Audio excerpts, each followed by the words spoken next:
Jacob Hill, my buddy old pal. It's been a while since I've been able to talk to you, man. Thanks for coming on. Yeah, thank you for having me. Appreciate it.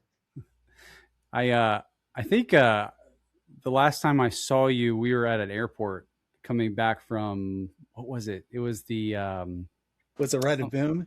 yes, the Rite of Boom stuff going on in Vegas, right? Yeah, Yeah. out in Vegas. Um, and I told you we were gonna sync up, and we just haven't gotten a chance to since. Sorry about that. It's all good. It's so busy, you know. Yeah, it is incredibly busy. I know you guys are insanely busy. You are insanely busy, young man.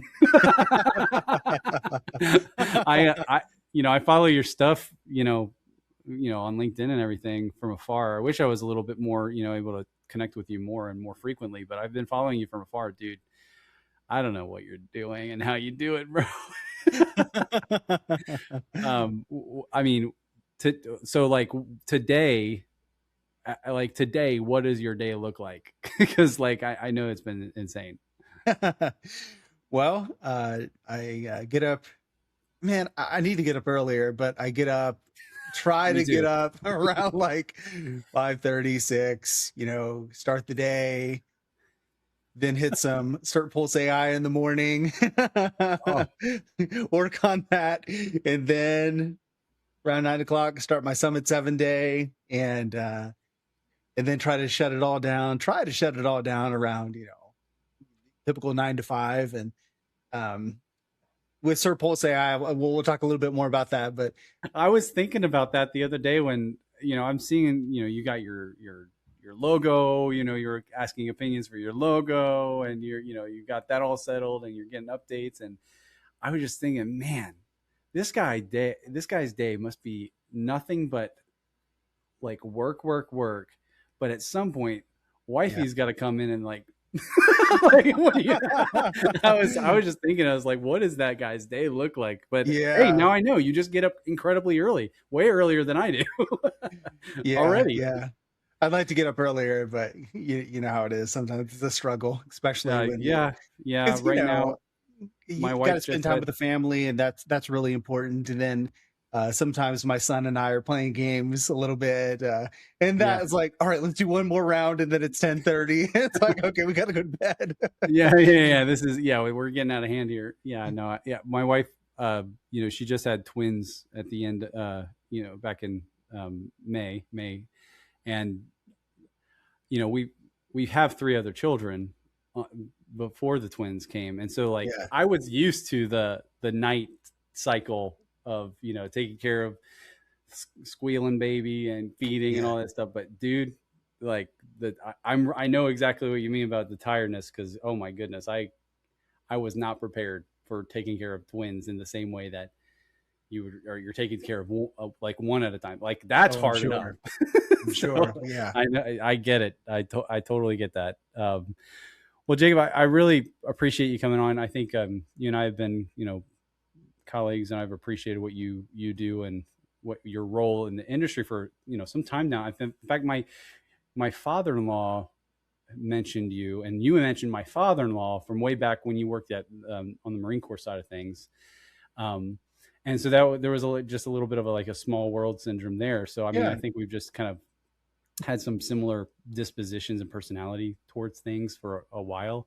And so that's one of the reasons why I wanted to have you on. So if you don't mind, I like to normally start these off by just like having the guests talk about how they grew up, where they grew up, the things that made them the person that they are today, doing the Yeah. things they do today.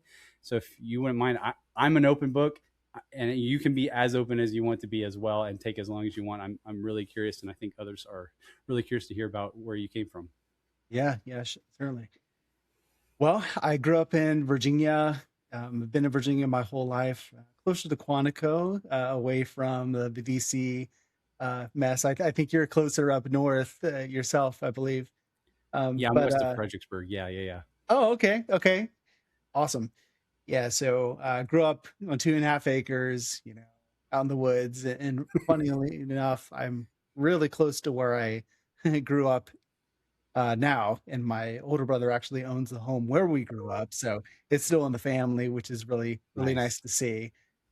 But It's yeah, I'm rare. just a mile away from there, and it's a nice area. And then my children have their cousins really close by.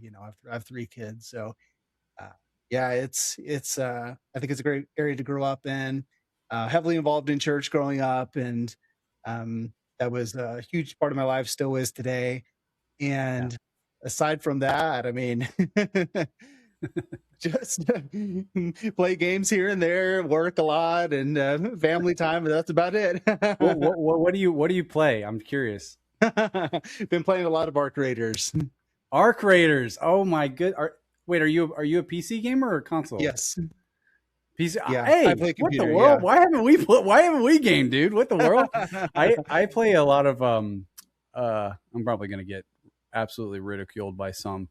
I play a lot of Rust. Oh, Um, okay.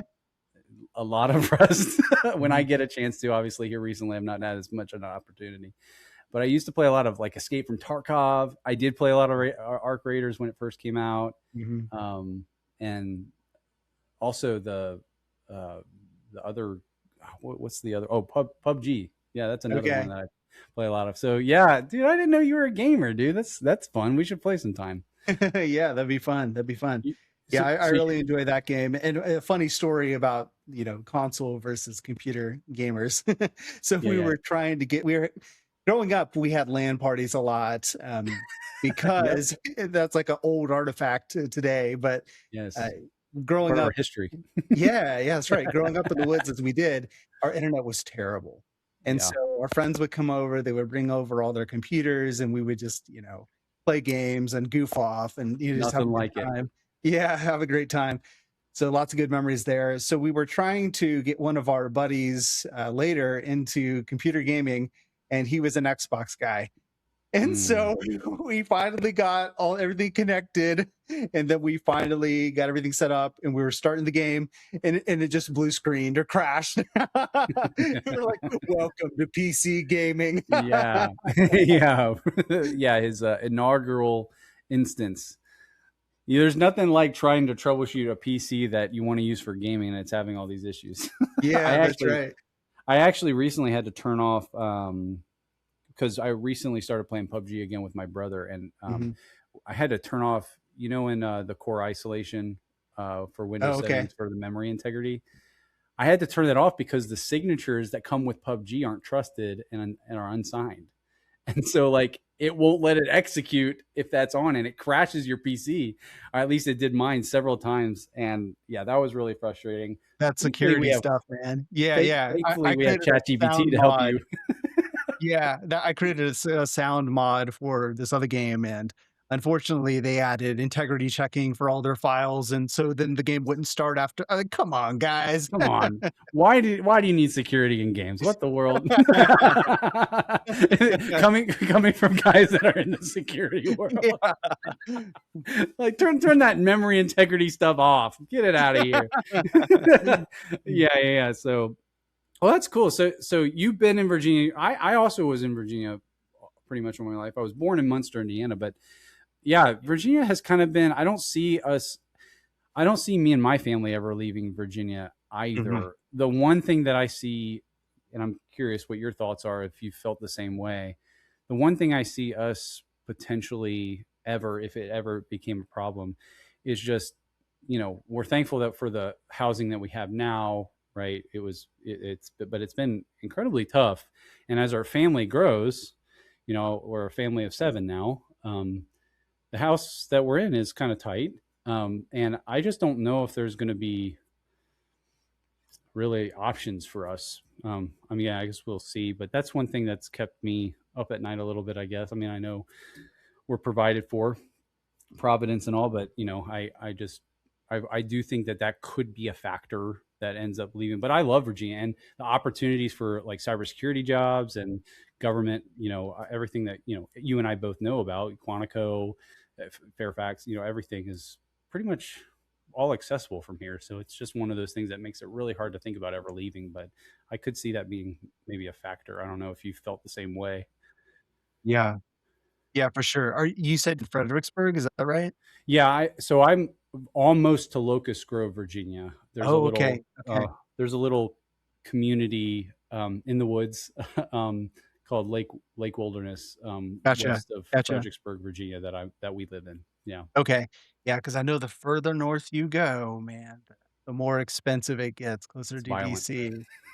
Yeah, yeah, our church is, moving eventually from Manassas area towards Bealton, kind of. Bealton, yeah, yeah. So, I used to go to church in yeah. Bealton. Yeah, Yeah, yeah, yeah. So, I personally, I like that it's out in the country, myself, that's how I just feel about it, but it, I think that'll open up, some opportunities because where I'm centered around church, that's my right. life. So, that'll open up opportunities once my kids get older and become adults and move out on their own to go further south Yeah. away from the inflated values of Northern Virginia, as they call it.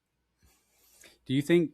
Do you think with the way, you know, um, just the political climate and, um, a lot of the current events, I should say, maybe, do you think it?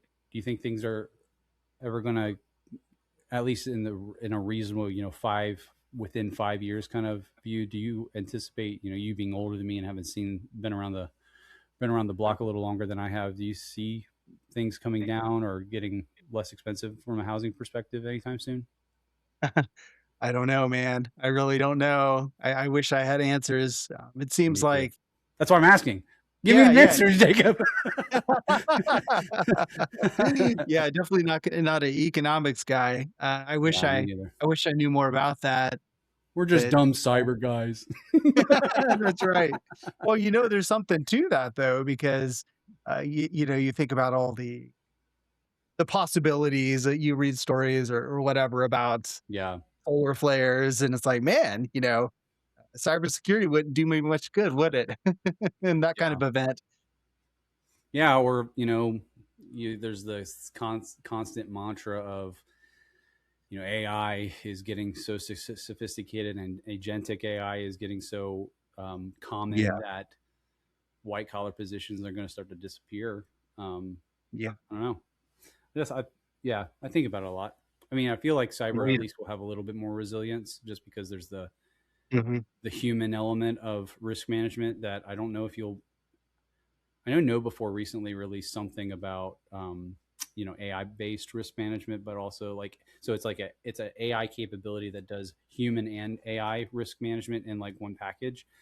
But I mean, other than something like that, I feel like there's always going to be a human element, but I just don't know. I mean, that's going to radically sweep, I think, the cyber world and IT world for sure. I don't know. I don't know. We'll always see. Yeah, it's something that I've been thinking about a little bit. Need to put more brain energy into it. Of my son, he's 12, and like which way to steer him, as I think he's going to go into Yeah. technology. But in my mind, it's like, all right, I was initially trying to steer him towards learn the basics of web design. You know what I mean? But with AI, I mean, I think Yeah. it's beneficial to know, but it's just going to get better and better and better until you don't even need to know anything. Yeah. But I do think understanding the underlying pieces and the foundational knowledge of how all that ties together is really beneficial. Because honestly, it would be pretty tough in if starting out a career in the next 5 to 10 years. I I don't know where it's gonna go, and I've gotta figure Yeah. out where I wanna steer my son to and, so that he can actually be competitive in the market starting out. Yeah. Like, does it seem like it's getting sophisticated enough to where it's actually better to steer the next generation towards like trades? Mhm. I don't know. I feel like you're not going to have something where you're not going to be able to like replace electricians with AI, at least not in any meaningful way within the same time frame that you would be replacing like IT engineers, software developers, etc., with like agentic AI or something like that. Yeah. I think the normal kind of the last 10 years, the normal going to college, spending the time at the university, and just partying it up, will be A thing of the that'll past. really set you back. If you don't have any experience trying to jump into the job market in the advent of AI, I think you're gonna be toast. I don't know. Yes, I agree. I don't. I honestly, and this, I'm not somebody who just thinks that like college is a scam per se. Mhm. I really don't know if, you know, I really don't know if college is going to have the same value prop. It probably doesn't have the same value prop that it did 10 years ago. I think that, and that's pretty much a generally agreed upon thing. So when it comes to like the cyber compliance, where we are sitting, um, I mean, when you have a learning model that like has all the resources that you and I have to parse through philosophically, almost, I would say, I feel like philosophy is definitely a part of what makes a GRC person good at GRC. Like there's going to come a time when even that is not as you're not going to be distinguishable from anything that AI could produce, even from a nuancing of the regular. Because I feel like that right now is like the big differentiator between just having the set of knowledge, like giving the data set that for whatever project in Claude that you're using or whatever, the assessment guide and the 32 CFR and the 2002, like you giving it all the content, but then being able to take and philosophize around it and apply it to real life scenarios. I feel like that's still where the human element has an advantage because it doesn't have that experience. But I think I don't know. I don't even think a college is teaching that now. So I don't know. That's just my 2 cents. I couldn't afford college, so I can't really say verbatim and anecdotally, but I feel like I've been able to learn a lot of that just from living it, and I don't know if that's going to be a differentiator in the future. So I don't know. We'll see what happens. Yeah, for me, I went to the 2-year community college, growing up, and then I started working like at 19 for a defense contractor. My dad actually helped me get my first job in IT, and it was this little site of 20, 30 people. It wasn't too far from Quantico or the main site, I don't think, but it was a really good area to grow up, and people there, for the most part, were very kind and understanding. I had this I had this one guy, he was a retired Marine, I believe, and I walked in and he said, "They put you in charge of supporting MRAP? That was a mistake." You know? And so I pretty much I think I wore a suit most every day, to work to make these people know that I'm a serious person, because I worked with mostly older folks, and got to meet a ton of amazing people, right?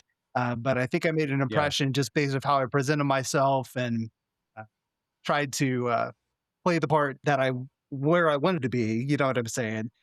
So I learned a lot, but I worked through most of my college, and I mean, my GPA definitely suffered for sure, but I got through it.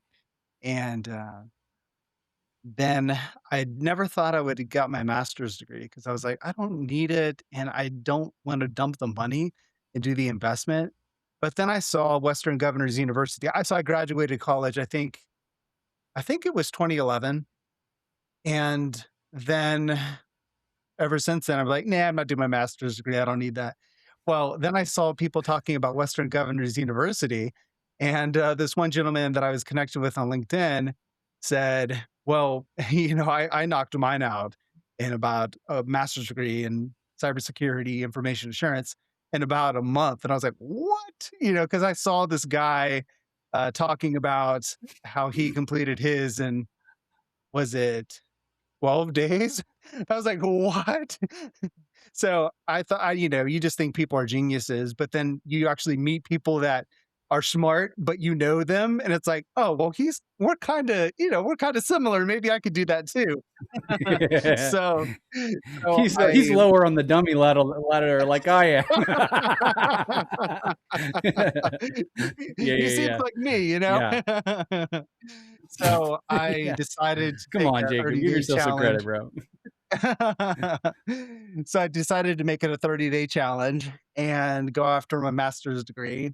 And so I had to take, uh, I don't remember how many classes it was. I had to get CompTIA CISA Plus as well and knock out that.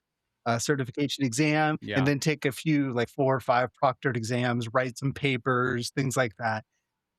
So I decided to go after that, and I ended up knocking all of that out. I think it was 15 days, and I only paid, I What? think it was $6,000 because they allow you to pay by term.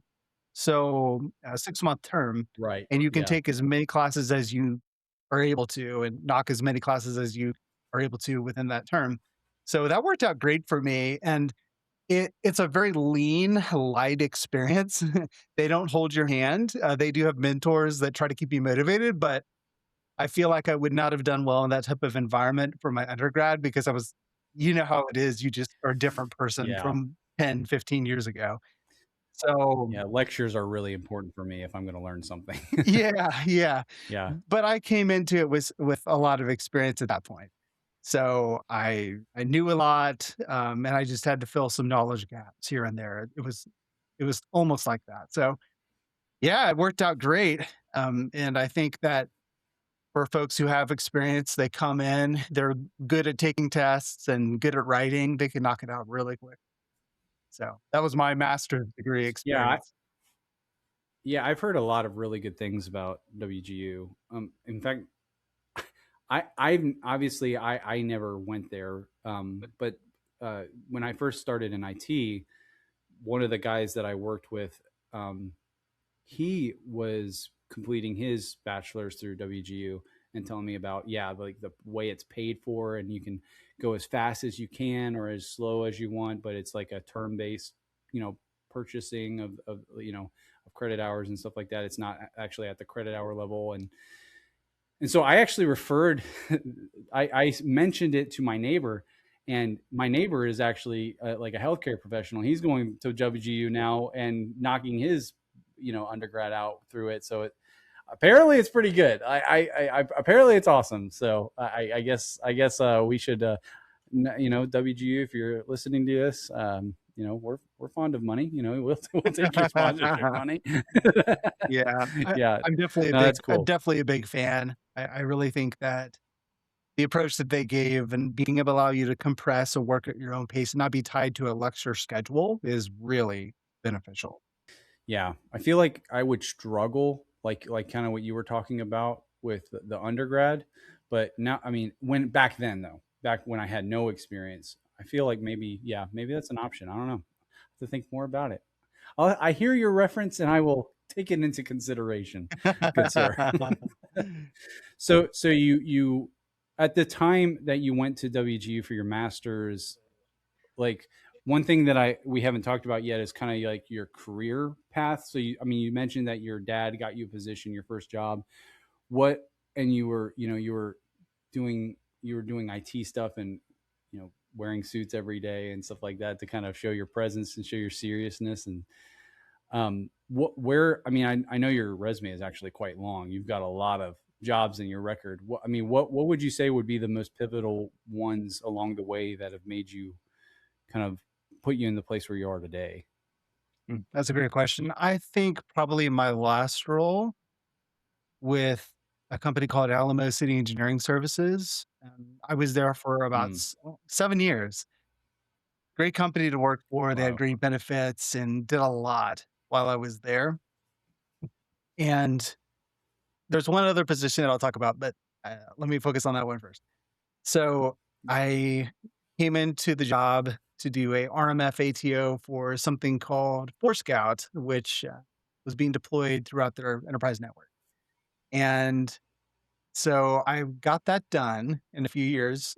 And then after that, I was able to focus on our favorite topic, NIST 800-171 and CMMC, focused on the internal corporate network and preparing for that, right? So, Yeah. um, I was able to stand it up on my own, architect it on my own, manage it on my own, support it on my own, do Wow. everything, right? Pretty much on my own. for the most part, and learned a You're the ton. antithesis of what we recommend. Yeah, yeah, not recommended. Because it's hard to find someone that has the RMF kind of background, the policy GRC kind of background, but also has some Yes. technical, chops as well. Acumen, yeah. Yeah, Yeah. yeah. So, learned a ton doing that, of course, and was able to attend some, like, business-oriented workshops and, like, that's also where I started GRC Academy, and I learned a lot, Mm. doing that as well. But previous to that, I was working at Marine Corps Systems Command for about 5 years. For the first 2 and a half, I was in a position where this program office was full of people who were it was full of hate and discontent, right? So they were leaving, people were Oh, upset, boy. and I came in, the young, energetic guy. With a big smile on his face every day. Exactly, exactly. I actually annoyed someone because I was smiling so much. Yeah, I can imagine somebody, like, meeting you and, like, you being this big grinning guy all the time, and then they just get furious. "What are you so happy about all the time?" But then When when their I life used is the miserable. microwave, I covered up my food so it wouldn't go everywhere, and she's like, "You're all right." I think that was the first moment I kinda, made a connection a little bit. Not your smile, it's that you cover your food when you microwave it. That's right. No, but, learned a lot there. I came in young and eager, and, the best probably still, I've said this before, but probably still the best boss, most impactful boss I've ever had. Probably maybe because it was so early in my career, but James Johnson, he's now a SES at DLA, and Ooh. he was amazing. He saw that I wanted to do something and I wanted to do work, and he gave me some projects to do, probably some things that I shouldn't have done, you know, and made mistakes here and there, but we made it happen, you know. But it was really really a good experience. And then I was able to be a project officer and a contracting officer representative during that time, and the handover from the previous core was very interesting. I got nothing.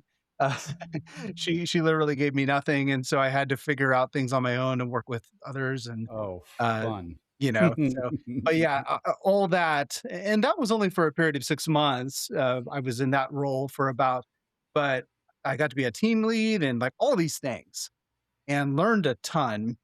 Mm. Got to go through the DAU, Defense Acquisition University courses, most of which I've forgotten, except for the big horse chart. If you've ever seen it, the big, huge acquisition process. They used to call it the horse chart. Look it up sometime. I'm gonna look it up, I have not seen that. It's immense. Our government in action. So yeah, Tax yeah, dollars, baby. but I learned a ton over there, and then decided that I needed to make more money and jumped back out into defense contracting. So Yeah, that's what I hear.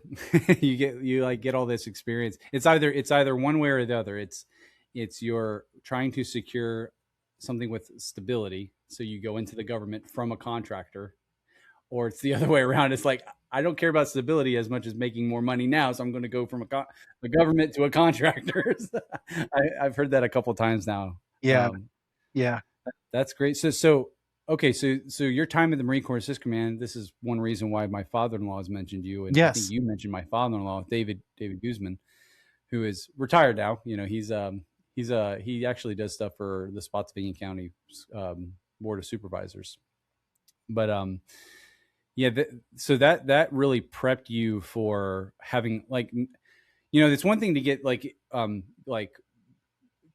contextual experience with something like I know these people, I know these processes, but like just knowing you a little bit and knowing how you talk about things, it's also like it's not just contextual, it's like conceptual experience. It's like I actually kind of think in this way now. And you're saying that the Marine Corps sys command role and all those different experiences you had there helped you learn how to think about GRC, because I feel like that is like fundamental to being a good GRC, not just like a person who regurgitates something that they hear, but like they can actually kind of visualize it in their head, visualize what a poem is and how 800-171 is actually a mitigation response decision per like an RMF mindset to the risk of non-federal systems having CUI. Like they think they can visualize it in their head.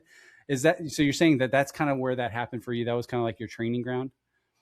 I think you could say that, yes. So that the first 2.5 years, I think I was in that program office where everybody hated everything, and then I moved over to this other position where it was under DIACAP before they moved over to RMF, before Yeah. the Department of Defense adopted RMF, and really close to. I think they were starting to talk about it. The migration that would be happening.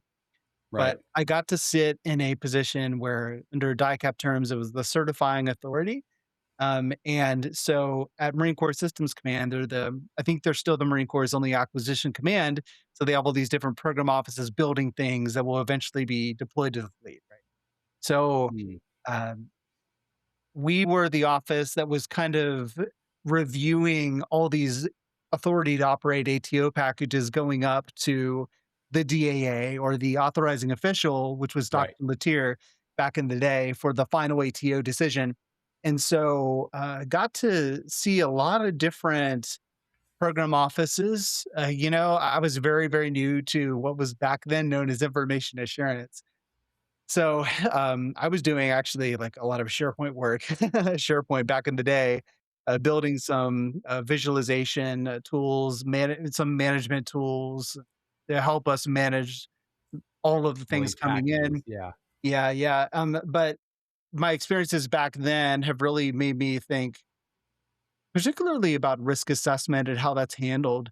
Because back in the day, we would get a poem, right? And then we would see their controls, their DICAP controls that representing how they're designing the system or how they're integrating it if it's a COTS product. Mm. And it's really interesting thinking about being on the government side and authorizing a system and saying, I think this thing presents moderate risk or low risk or high risk. How did you come to that Yeah. determination? you know, it's very complicated, I think. Well, Um, and I've also, you would know more obviously than I do. This is a lot of this is, probably hearsay, but I also heard is incredibly subjective Mhm, and heavily qualitative, mhm, but it's also like whatever the whim of the whoever on the higher up on the chain wants to acquire the thing. mhm, That's kind of I've heard you could have similar like types of information being processed by the system, from a like a FIPS 199, FIPS 200 perspective, but then also like have similar controls, similar gaps, right? Similar vulnerabilities, but it get considered almost totally different depending on the person who up the chain who wants it. Um, and how adamant they are that they've got to have their tank now or they've got to have this system now or something like that. And I've heard the same thing go for the like the SCAV assessments, right? mhm, Where they're assessing whether the implementations are actually there and people actually changing their decision with no reason other than they were told to do so because they want this thing now. That's a very hearsay thing to say, but that's at least what kind of I've heard experiences like that. Did you see similar things, at least on the DoD side? I wasn't involved so much in the politics at that point, Okay. but I'm Yeah. Yeah. sure that happens, Yeah. especially at the site ATO level. So we were doing what's called type authorizations, where it's almost like FedRAMP in a way. You do this authorization and then you reuse it. So Uh, the goal was we would do our type ATO, and then the sites, if they wanted to bring that system on, would then incorporate our documentation into their package, right? Mhm. So probably real similar to how FedRAMP is intended to be, so that not every agency has to do the whole process again, Yep. that kind of thing. Reciprocity is also a very interesting topic. Um, Maybe one day So we'll be able to talk about that more clearly. Maybe yeah, one and day. I will tell you that, depending on who does the cybersecurity work, man, the level of rigor, the level of good job, I'll just say, or good enough. Yeah, yeah, very. Varies widely. Oh, yes, yes. Yeah, and it makes me think about, the CMMC assessors and educating the ecosystem and educating the assessors on how to hopefully do things, similar Yeah. ways, at least. It just reminds me of the days back in the office where we would be arguing because our office reviewed something and then the AO's office reviewed the same thing and said, "No, we don't like that." We're like, "Well, we reviewed it. This should go straight to the AO, not I have to go through your reviewers again." So, subjectivity is always the killer for sure. I thought, that the subjectivity thing has been, I like philosophy. I like thinking about things critically and understanding why. And one of the things when I first came into the GRC world was before we had NIST 800-171 alpha, right, based assessments. We had kind of just baseline DFAR 7012 gap assessments, right? These 800-171 control based assessments. And I remember thinking, hallelujah, when the CMMC, the first iterations of the CMMC level 2 assessment guide came in. We started using 800-171 alpha assessment objectives and all this stuff. It was like, finally, less, the bane of subjectivity. And it's like, oh, foolish Steve. Oh, foolish Steve. Because, we've been in the rodeo for a while now. We're seeing formal assessments. And I wrote a blog just the other day about assessor variance on things. Yeah. The FIPS conversation, is the whole, active cert, historical cert, versus tested configuration within the cert. How much does that play a role in the modules? Eligibility to be used in a system to, encrypt CUI. Like, there's different opinions on that, and we've seen it. So I just it's super interesting. It's not much more objective, introducing the assessment objectives. But hey, who am I? So Yeah, I'm sure you've seen similar things. yeah, yeah, definitely, definitely. So It your role going from Marine Corps Sys Command to Alamo, you were pretty much the on the cyber side, the security side, the head honcho at Alamo, where you hadn't been that in Marine Corps. Obviously, you weren't Mhm. SAS or something like that, or up the chain. Um, what I know that obviously being the person at the top, everything rises and falls on leadership kind of perspective. How big of a difference, pressure wise, stress wise, was that? I know you took on the CMMC. I remembered you talking about it at CS2 one year, talking about your experience of implementing the CMMC requirements and stuff like that. Was it an entirely different feeling, entirely different level of stress? And did you have sleepless nights over your CMMC implementation, things like that? I think if working in a small business is quite a bit different from a Yeah. larger business where you have lots of people, like, underneath you and, maybe taking more time rather than just doing. So for me, being in a small business, the change from cybersecurity manager, where I started, to VP, you know, wasn't didn't feel all that different, I suppose. I know that the leadership had more trust in me just based off of me being there for much longer, but I wouldn't say, and that was, I think that might be the typical small business experience where you're trusted more over time, and, people know what you can do and all those things. For me, I might have dreamed about CMMC a time or two, but I don't know that it. And I Hey, did, I'm laid back person usually anyway, yeah, pretty optimistic, laid back. I can get into it, you know what I mean? But, uh, yeah. yeah, I don't know that it took my sleep for sure, but, Sometimes I've it was had some stressful for projects where it sure. took my sleep. I can tell you that. I can tell you that right now. So, but Yeah. I mean, IntelliGRC has never had to implement CMMC ourselves, right, for Mm. any of our infrastructure because we're not a contractor or anything.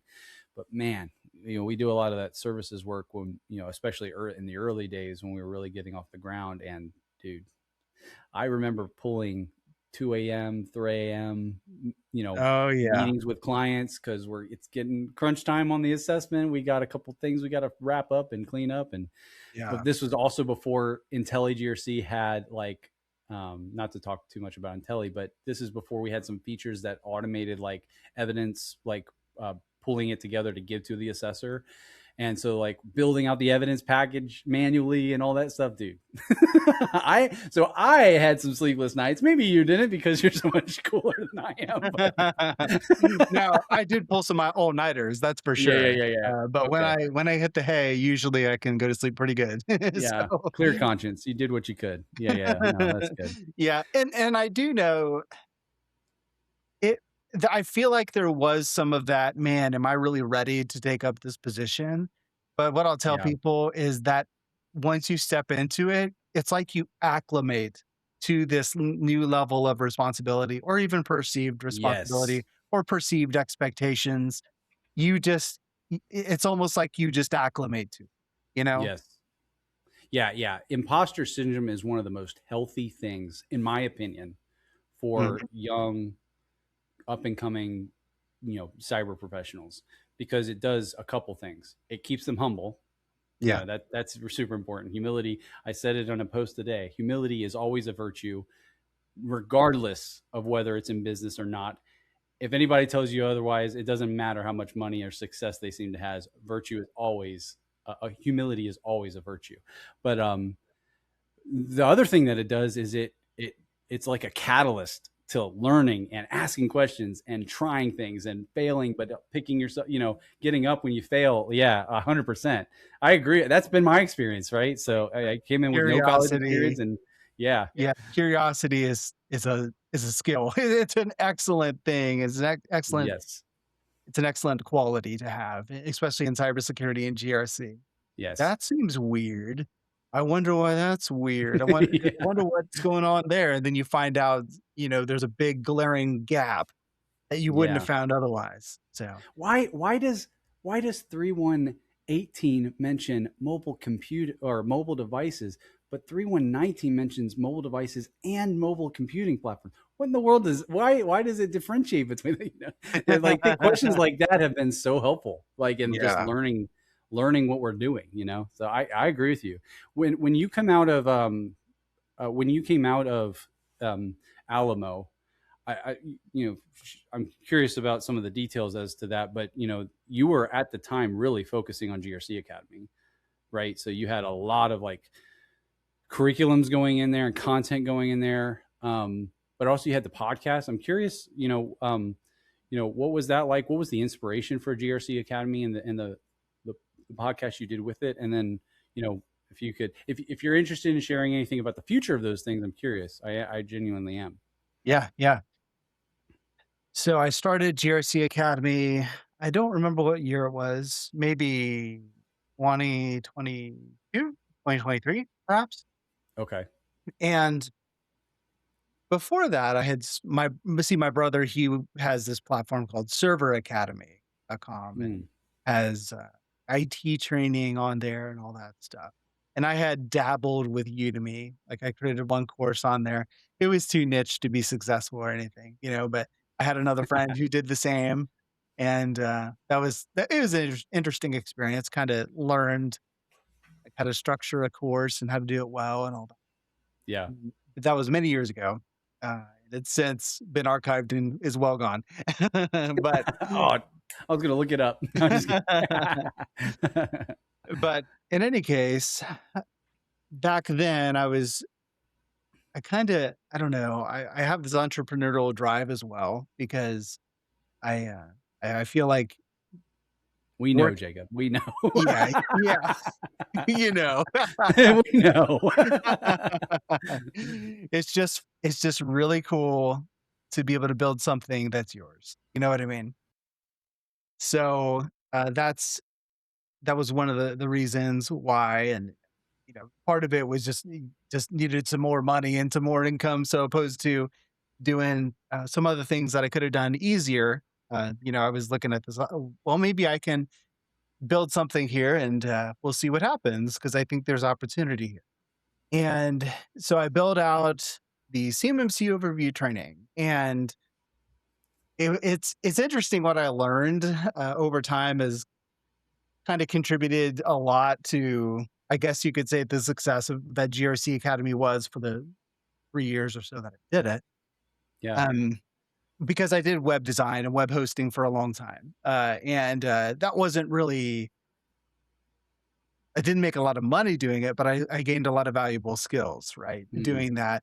And so I was able to build out this platform, and then put together the training, and because I was doing this, building the CMMC program for Alamo during the day, and then, like, slaving away. every uh, it was too much. It was honestly It too was too much. much.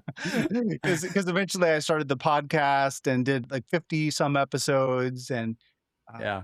it was a lot. It was a lot, but Yeah. I built that brand up, and I made some really nice partnerships. IntelliGRC, obviously, you all bought a nice number of licenses. I really appreciated that, and then teamed with Yeah. Carasoft and was working to sell to the government and all these things. And it's interesting because in the change of administration, I think there was kind of a change in the lens of how much they should help small business, as well. That's what I've heard. And so I don't know. That was initially near the initial Yeah. change. So I don't really know all the details. Who Yeah. knows at I the end mean, of the there's day? definitely some optics that kind of hint at that. Yeah, Yeah. yeah, yeah. So it's interesting to think back of, if this would have happened, maybe when we got impacted by Doge at Alamo and I had to separate, could I have gone full time in GRC Academy? Maybe. You know what I mean? It may Mm, have worked out. Who knows? Because there were some really interesting conversations I was having. And during that time, being laid off, because I had never been laid off or fired or anything. It was all me just moving on to another position up to that point. So it was scary. yeah. But I had built this amazing network of connections, and because of the podcast, because of posting on LinkedIn, because of The building the conferences you were going course, to. and Yes. yeah, and I gave that course out to a lot of people for free, as well. Mm. It And was a so, great course. I yeah, mean, it was a great course. yeah, thank you, thank you. I was pretty pleased with it, and Yeah. continuing that on now at Summit 7 as well, which is really cool. Yeah. And I'm hoping, and I think this will happen, we're gonna open it up to the entire defense industrial base. So, and I know, like, people just they need that foundational training. You know what I Yes. mean? They need the Uh, context for what the heck they're doing. yeah, Like, a lot of yeah, people don't even have the context. They're just yeah. told in this clause in their contract, and they're just like, "Oh, okay." Yeah. Yeah, No, I yeah, agree with you. It was a great course. I loved it. I watched that course, and I learned a lot from that course. So that's awesome. That's awesome. early on in my, kind of becoming a more of a SME in CMMC, as opposed to just trying to learn it to internally. That was like one of those things back in like 2022, 2023, whenever that was that we started kind of interacting with you. Yeah, it was one of those things that we learned and used. Yeah, that's amazing. I love to hear that too, because that was one of the motivating things. I remember putting it out, and you know how some people in the ecosystem, man, they can tear you up, and I was Yes, they nervous. can. I was nervous. Yes. Yes. Sometimes you can be torn up unworthily. Yeah. Yes, yes. Yeah, Yes. and I was nervous because I was like, "Did I get every detail correct?" You know? Yeah. Some of these people will just hone in on one detail and then go after you. But You know what's interesting, that is a point I mentioned in a couple of previous recent episodes on the podcast that I've wanted. I know this is a little off topic, but it's mm, something that's kind of been on my heart. I love debate. I love not necessarily controversy, but I love, exchanging ideas and Mhm. fighting, in a good way to grow, like pushing back on each other, because Mhm. that's a really, debate has been a fundamental thing for even my own just general education and stuff like that. So, but I've noticed, and I'm curious what you think about this. I'm going to ask you, maybe it's controversial. I don't care. I've noticed that over the last, I would say, probably 2 years, some of the polemics around in this industry, even around things, even around things that aren't that serious, um, aren't that big of a deal, I should say, have been kind of nasty. Mhm. Uh, and I've just wondered if like you've seen similar, because I mean it sounds like you have. The way that you just frame that experience is kind of hinting at that. Like I've just wondered about how the polemics in CMMC have been helpful versus harmful to actually getting people anywhere. And like for one example, and I'll just throw this out there. I'm not naming any names because I know that there's people that disagree that are in good faith on Mhm. this Mhm. particular issue. But like the the the the kind of the jabs made at people, I should, maybe jabs is a little too harsh of a word, but kind of the jabs made at people who articulate frustration and concern about the cost of CMMC. Mhm. And again, there's probably already people who you're already in your mind when I say that. And this is not against them, but it's like I wrote a blog about this because there are people who neglected CMMC, neglected preparation, neglected all this stuff, and it was always about I'm waiting for the solicitation, I'm waiting for it to be real, and there's been people in this community that have been warning, warning, warning, warning. So like Yeah. I get the frustration to then hear when it actually is go time, complaints about the cost of CMMC, and yeah, there's stuff there, and I've just had the opinion that while a lot of the things that are attributed as the cost of CMMC are not truly cost of CMMC, Yeah. they're cost of just doing DFAR 7012 like you were supposed Yeah. to from the beginning. There are costs to CMMC that are more than just the assessment costs with the C3PO. There are differences between what was understood and required back in 2016, 2017 with DFAR 7012 and what came about in, with the interim rule in, 7019, 7020, 7021, and with the 32 CFR that were not understood back in 2017. So, and again, people disagree on this in good faith, but I've also heard some polemic stuff around this that's just like, come on, guys, this is one, is this really going to move the needle on getting more people ready? And how, honestly, how true is the polemics that we're the points that we're debating back and forth? I mean, I just don't know how helpful it's been. I've always kind of been saddened by some of the polemics, but I don't know. What are your thoughts about that? I'm curious if I'm the only one. Yeah. Yeah. If you're a business owner, you don't. I mean, the name, the household name is CMMC. They don't know NIST stage under Mm, 170.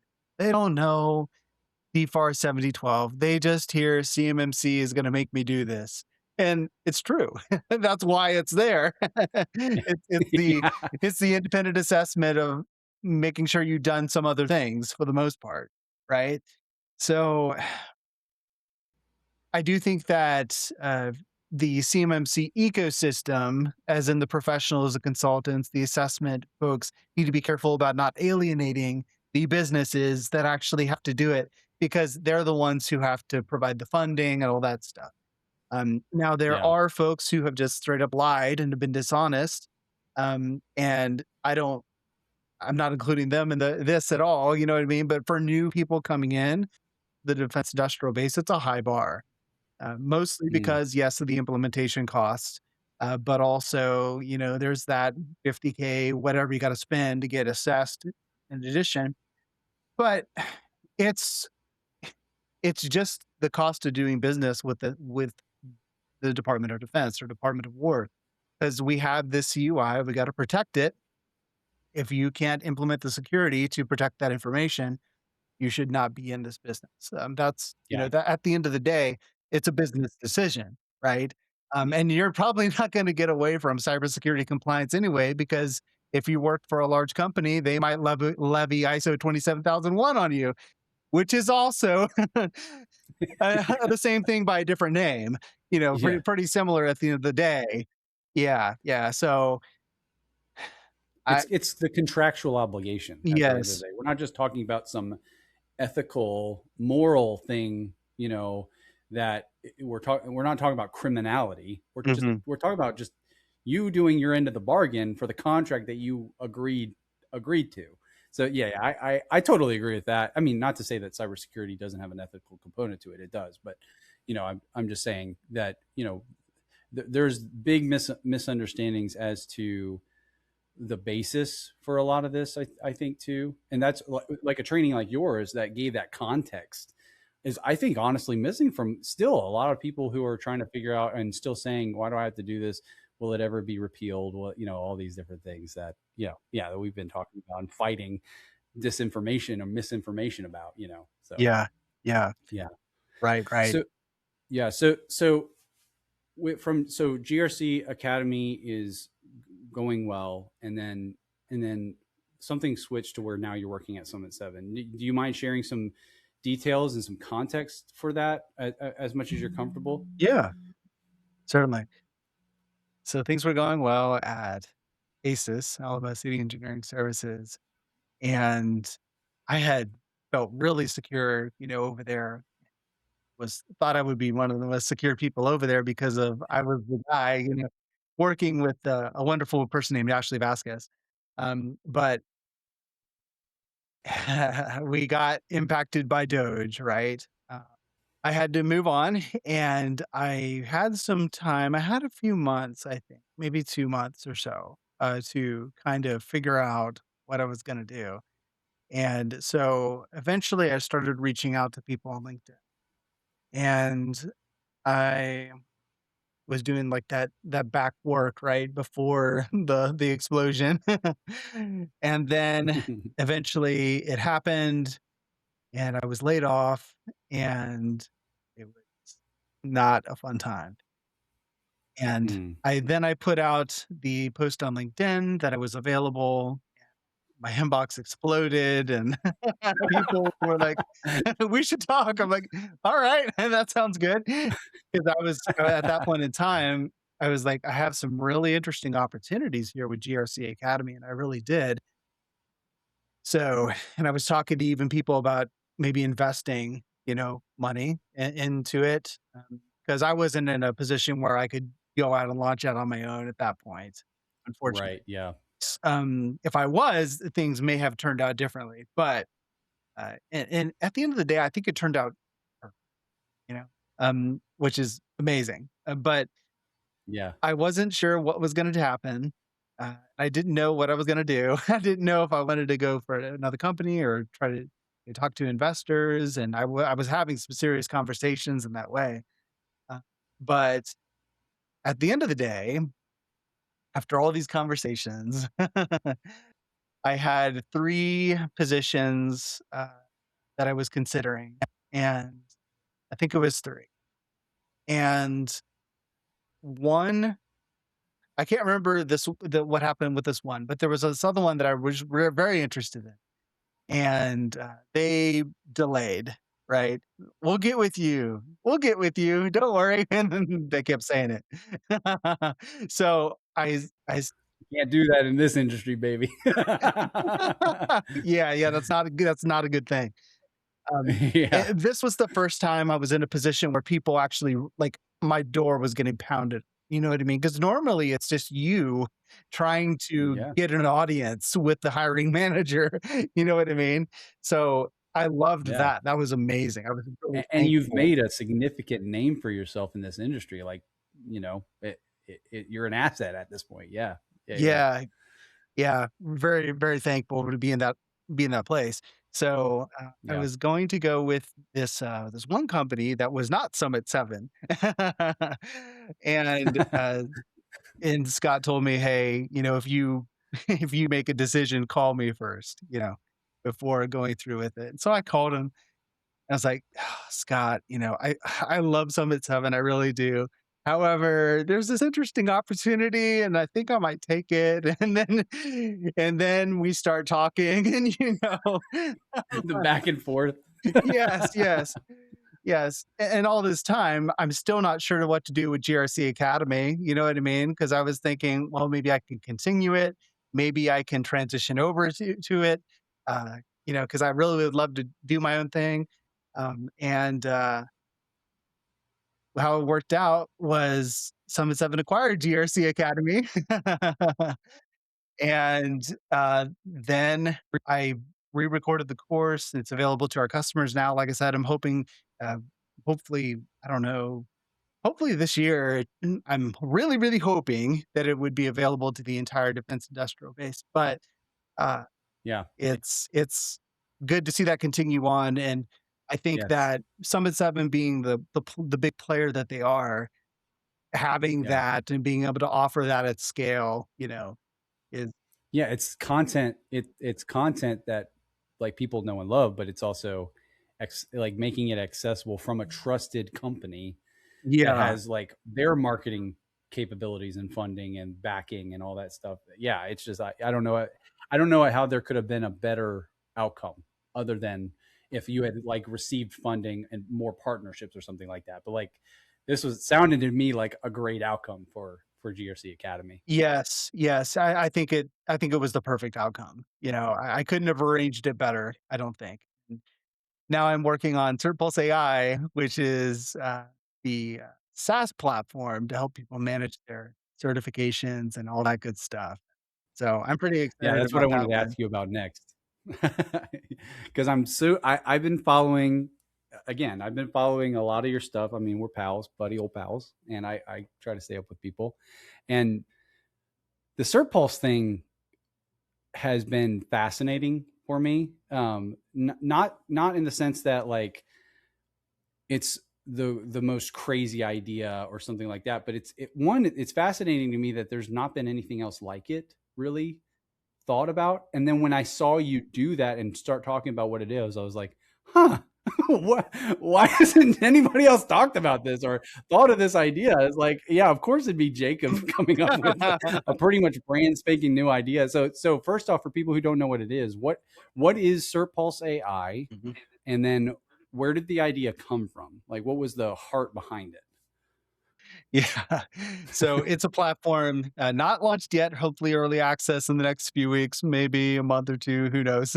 But in any case, it's a platform that will help you manage your certifications, keep up with your continuing education, use AI to process all your webinars that you're attending, your training that you're taking, map them to the certifications they apply to, and then eventually have API integrations with CompTIA, with ISA2, with ISACA. So automatically submit to those guys. And it's just easy because I Yeah, hate it. making that I hate easy. Oh it. my goodness. I hate doing this and I always put it off. And it's like tax season, right? But it's almost worse because you put it off for 3 years and then you're stuck. And it's like, am I even gonna be able to recertify at this point because I'm so Yeah. behind? Yeah, yeah. That 3 year, CISSP and the now the ISACA requirements, annual requirements. Oh my goodness, yeah. Like something like this is like, why hasn't this been made? Yeah, Yeah. yeah, for sure. And like I said, it was really interesting talking to all kinds of people during GRC Academy. I learned a lot during that Yes. during that time, and it's kind of I don't really think of myself as like a brilliant person or whatever, and I I don't hold myself like that at all. But Um, it is kinda cool because I've had one company that I built and even it was an exit, right? But it was much sooner than I thought it would be. Sometimes that's how things work, but Yeah. I got a lot of experience, learned a ton during Yeah. that time of being a business owner, during that Mm. time, so it was Building partnerships and yeah. yeah.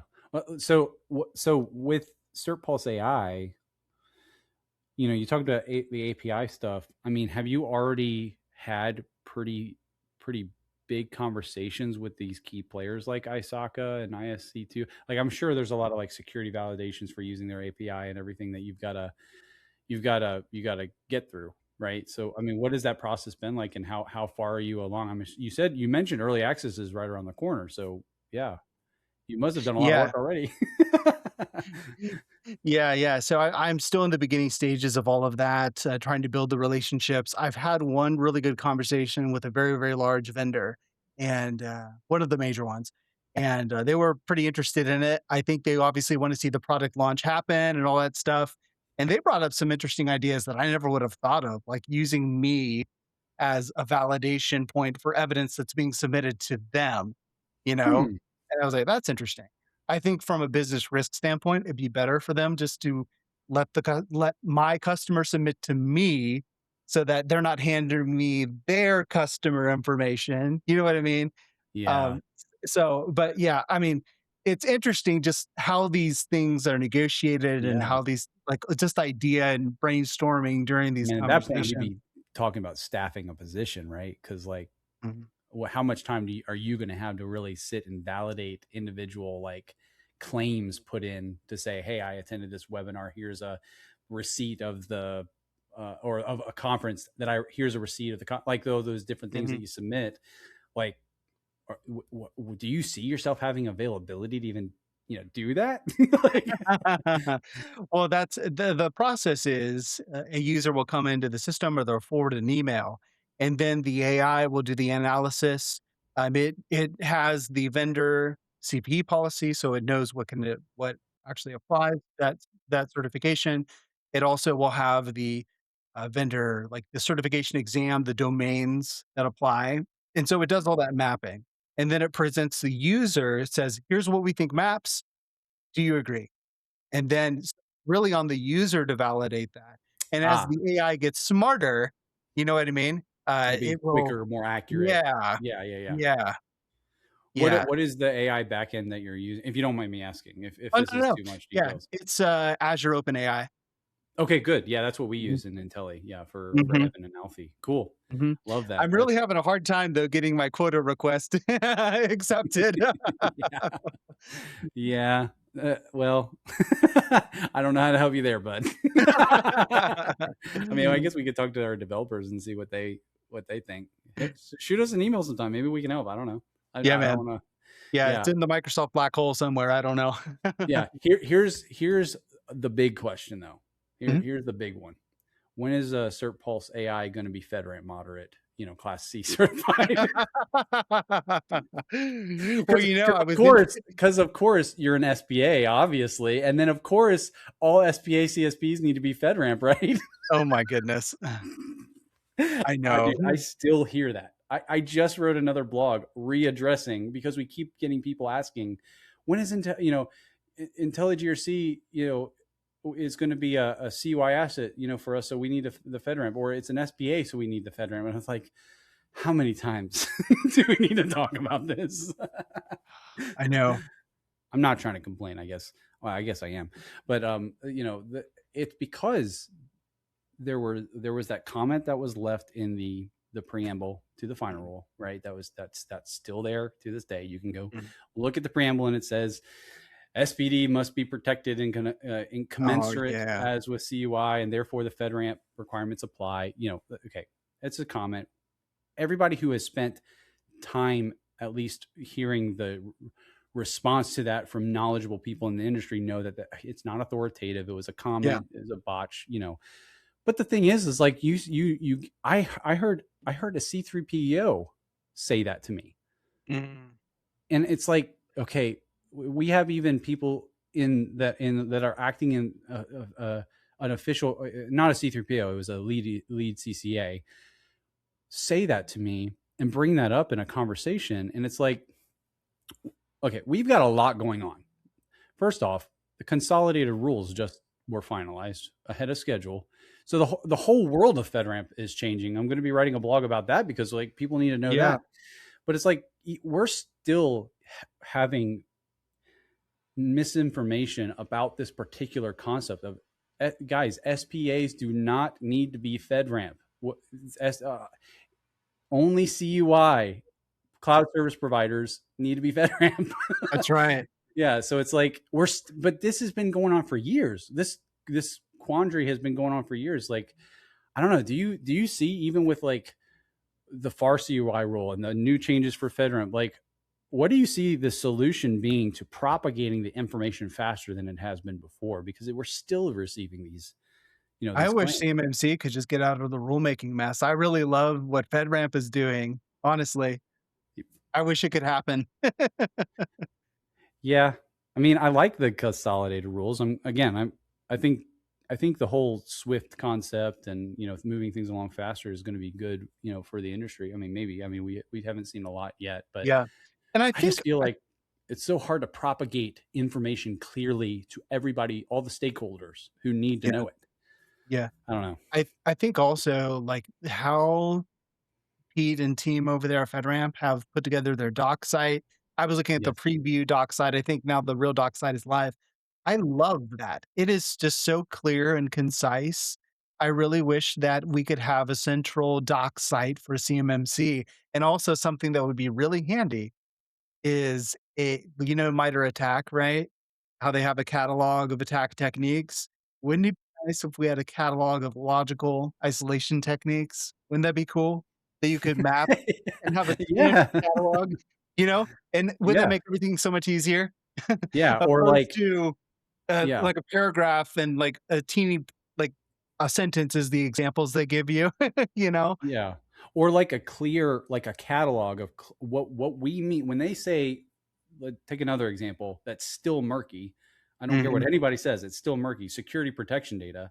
Like, give me a clear catalog of clear things that, like, okay, you have a couple in the definition, logs, configuration data, passwords. Great. We all agree.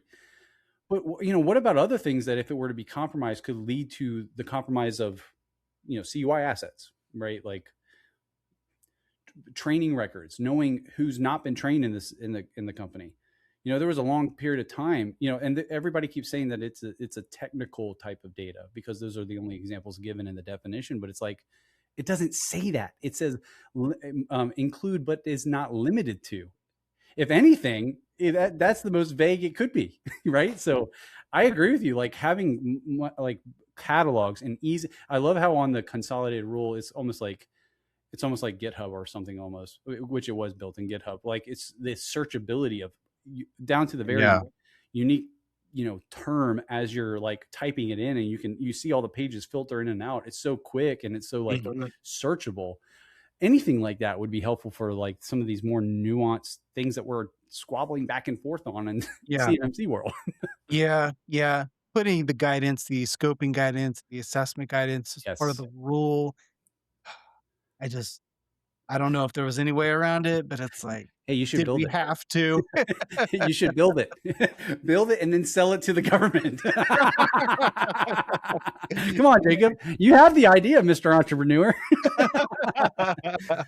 Man, I can only take so many projects. I know, I know. Yeah, your wife needs you at some point. Yes.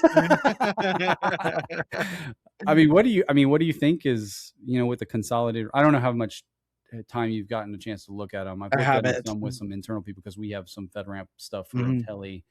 So we've had to kind of look at it, but I still have some more research to do. But I mean, from things that you've heard and things that you've looked at, what do you think? What do you think about the future of the FedRAMP relationship to like the DFARS requirements in CMMC, now that like modern equivalency is pretty much a bust with like the changes that they've Mhm. like, for example, there is no support for a SSP anymore. There is no support for like a traditional POAM. All the appendices from the previous versions of the FedRAMP documents are consolidated and they're not what they used to be. So all the things that the FedRAMP memo from the CIO a couple of years ago are not really in play anymore. They can't be. What do you think about the future? Do you think we'll get another memo? That's what I'm thinking.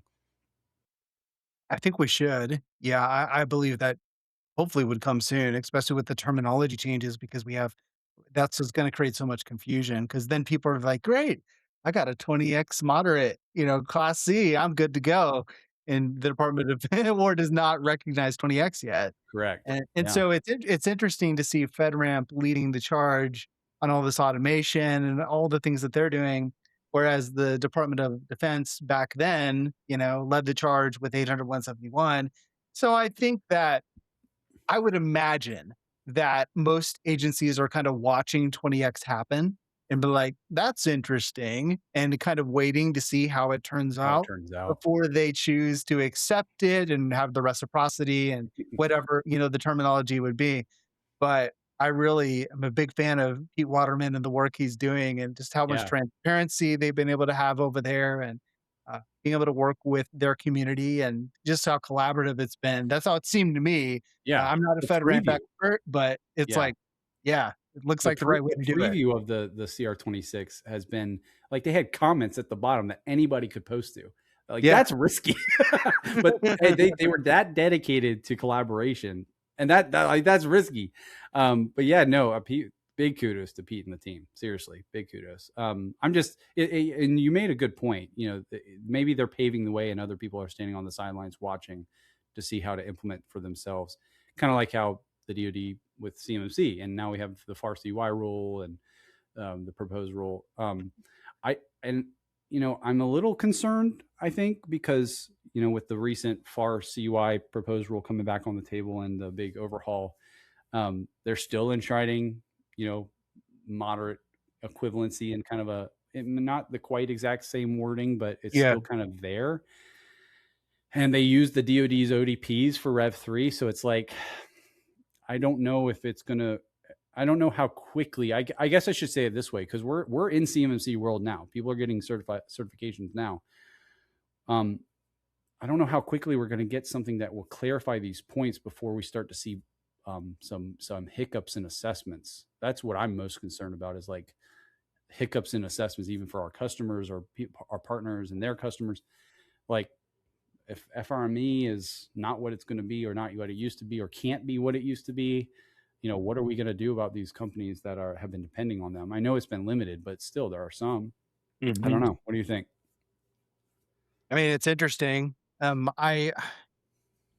People get confused, but at the end of the day, to my understanding, these terminology changes are only that, right? FedRAMP moderate is still it's the same thing as FedRAMP Class C Rev 5. Rev 5, right? But Yeah. there's a few details in there that I know are going to trip people up. Yeah. Yeah. Like the whole, the FedRAMP moderate equivalency per the DoD includes some documents that are no longer Yeah. real. I mean, Yeah. they are Yeah. like, you can get copies of them, but they're archived. They're not supported, and GSA wants nothing to do with FRME. Like, they're like, that's not a real thing. The DoD is doing their own thing. So I'm just wondering, like, okay, cloud service provider wants to just meet the FRME requirements because they service like the DIB in a unique way, and they don't want to deal with any formal program certification or anything like that under 20X or anything. And they just, how are they going to get the documentation that the DoD CIO requires per their memo if those documents aren't even like a thing anymore? That's the question I have. Yeah. That's an interesting problem.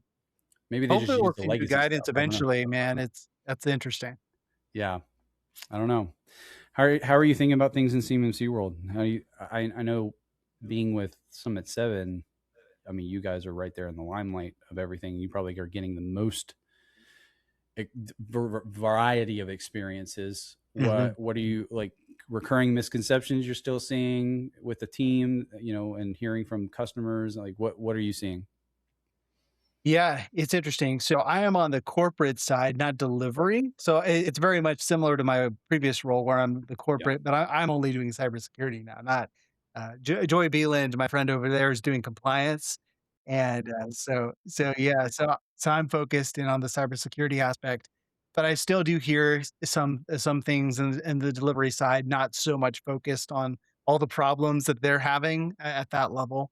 I just know for ourselves from a Summit 7 standpoint, uh, we are trying to focus in on some scoping decisions that we have to make, right, for the future, making sure we have a good foundation, and managing changes, those significant The changes significant. as they're Yeah, yeah, happening. yeah, Yes.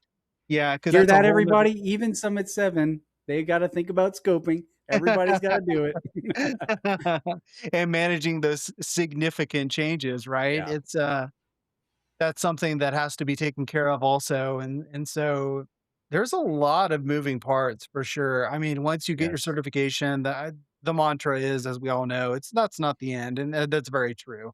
I mean, it's the same story with ISO 27001, which I would say is more stringent because you actually have the surveillance audits that Yes. happen. Ongoing. Yeah. Yeah, yeah. So, And but it, it's a and lot. even and even the future surveillance audits, and this is one thing that I think is going to have to improve in the CMMC. I'm curious what you think actually about this, because I just talked about this with somebody else. But Mhm, you know, with SOC 2 or with ISO 27001, mhm, they might be, from like a control perspective, a little bit less stringent, especially with mhm, Rev 3 kind of coming around the corner. But where they are stronger is the nature of the continuous implementation of the requirements, where yeah, we have the 3.12.3 requirement, but what happens in, you get assessed today, right? You get your certification for CMMC today, and then 3 years you're getting your next assessment, and the first 2 years you did nothing conmon wise, and then in the third year you started to care about it so you could start a recurring evidence. That next yep, assessment is still a point in time assessment, and so yeah. you can demonstrate that you have your conmon program in place then, right? But you fell out of compliance in the first 2 years. How is there going to be any way to fight against allowing the first 2 years or whatever, you'll go completely untouched from a conmon perspective? Whereas, with SOC 2, you can provide evidence that, yes, in this month and that month and this month, I did my review, my access, whatever it is. You see what I'm saying? Like, we don't Yeah, have really a concept like that in CMMC. yeah, yeah. Well, I think it should get better with 800.171 revision 3 because I think that I don't remember the exact ODP that they set for continuous monitoring, but I think at least it must have been annual. If I'm not mistaken, at least annually, do a review. Hmm. But even annually is that's not enough. You know what I mean? To keep up with all the Yeah, changes yeah, yeah. happening throughout your corporate, your in scope infrastructure and all of those things and the risk management, risk assessments, all the things that have to happen, patch management, all of that. And then new systems you're adding and all it's if you're not keeping up with it, it's going to be a disaster and your assessor will know. But it's interesting to think about what should be the penalty for like I don't know that the assessor would have a play in that, although they're the only eyes and ears, right, that the DoD would and the cyber AV would have. But it's like, what should That's there what I'm be talking about. sort Right. of Yeah. yeah, if they find out it's fire and forget, we did nothing. I mean, I'm sure there would be some sort of false claims act, a liability there. And to be honest, I mean, the Department of Defense and the Department of War, they had the same problem going back many years. It would be a fire and forget exercise, and then you'd be looking at a completely different system at the end of the 3-year ATO. So that's when Dr. Ross came in with continuous monitoring and trying to make that Right. much much more part of the Yeah. process. Yeah. The continuous I definitely think like the 3.12.3 requirement means something. It's something that you either are doing or not. Mhm. My concern is like the CMMC certification assessment by a C3PO is a point in time thing. Yep. It is, do you have evidence to demonstrate this requirement is met today? And that includes the 3.12.3 requirement. Do you have a program in place to show that you have continuous monitoring elements to support all your requirements? Well, what happens if you just totally neglect to follow through on those activities that you've defined for your continuous monitoring program for like the first year or the first 2 years, and you only start to care about it like 3 months before the assessment or something? That's what I'm trying to get at. Is I think that's going to have to be something that gets addressed. Like there's going to have to be some like enhancement to maybe the cap for recertification assessments, something Mhm. like that, where they have to test for that continued compliance over Yeah. time, similar to like an ISO, or SOC 2. But currently, we don't have any like guidance or instructions or requirements for that. So, like technically, right now, I don't think an assessment team could fail the 312.3 requirement if they had point in time evidence that it was still in place. Does that make sense? Yeah. Yeah. So maybe an improvement. Hey, that's my fingers crossed. You know, um, Jacob, I know that we're coming short on time, but I wanted to ask you, you know, family life, personal life, how are things going? You doing well, and are you excited for what's coming? Like, do you have anything big things coming up at Summit 7 or in your own? You know, I know we all talked about CertPulse and everything. What anything you can share about the coming days for Jacob Hill, my good buddy? Yeah. Well, beyond, take a little vacation here pretty soon. That'll be nice. And Yeah. just knocking out. One thing I'm really excited about is we are knocking out some of the debt that we've had, and all of Mhm. that. So just that's been a big goal of ours. So that's exciting, right? Great. And on the CertPulse AI side, of course, that's really exciting for me. Just getting that launched and seeing how all of that goes. I'm sure there will be some interesting experiences through once we make it live. But beyond that, I mean, I'm really enjoying my family, having a great time. My son is 12, and we've got two younger daughters, and it's my wife is It's awesome. wonderful, man. So church is great. So life is good. Yeah. Well, that's beyond measure, man. Yeah, that's good. Well, Jacob, can you before we wrap up, can you give people a way to stay in contact with you, like your LinkedIn or anything that you want to share, and how they can touch base with you or Summit 7 or any CertPulse, whatever? Yeah. Certainly. Yep. Find me on LinkedIn, Jacob Hill, and Summit 7, summit7.us, I believe, and certpulse.ai, not certpulseai.com. That is not me. That is a That copycat. is a copycat. Okay, good to know. That's really good. Jacob, we love you over here. We really appreciate you, and I'm so glad to see your journey and see you guys are doing well. Thank you for coming on. And I Yeah. guess, team, until next time, we'll see you in the next one. Thanks so much for having me.